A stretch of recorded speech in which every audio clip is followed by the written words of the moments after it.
জয় গুরু, জয় সীতারাম। আমি ভক্তির পথে থেকে আপনাদের একটা কথা বলতে চাই সরস্বতী পূজা নিয়ে, সরস্বতী দেবীকে নিয়ে। সরস্বতী দেবী আমাদের কিসের দেবী? সরস্বতী দেবী আমাদের বিদ্যার দেবী। তাই সরস্বতী পূজায় মানুষ কি করছে? সরস্বতী পূজায় মানুষ মাইক বাজাচ্ছে, ডিজে বাজাচ্ছে, ডিজে দিয়ে নৃত্য করছে, ডান্স বানাচ্ছে।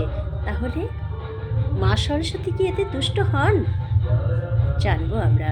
আপনারা সকলে কমেন্টে আমাকে সবাই জানাবেন যে এই যে জিনিসটা হচ্ছে এটা কি সত্যি ঠিক না ভুল।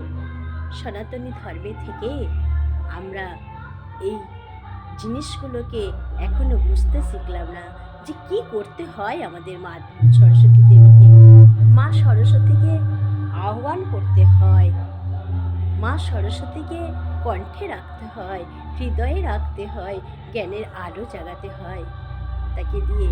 আর সে জায়গায় আমরা যখন ভাসান দিতে যাচ্ছি তখন হাত তুলে নৃত্য করছি, আবার ডিজে বাজাচ্ছি, আবার ব্যান্ড বাজাচ্ছি, বাজনা বাজাচ্ছি। হায় আমাদের সনাতনী ধর্ম কোথায় গেছে? মা সরস্বতীকে আমাদের ভালোবেসে ডাকা উচিত, মা সরস্বতীকে শান্তিপূর্ণভাবে আনা উচিত, তাকে শান্তির জায়গায় রেখে শান্তভাবে বিসর্জন দেওয়া উচিত।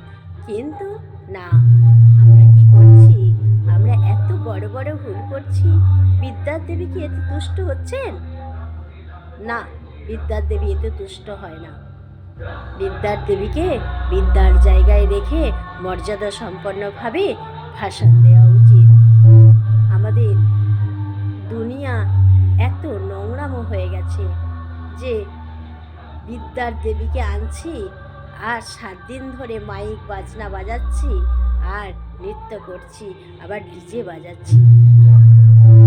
আপনারা কি বলতে চান আমাকে বলে যান।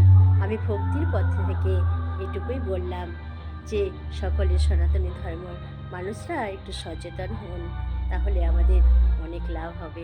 জয় গুরু, জয় সীতারাম, জয়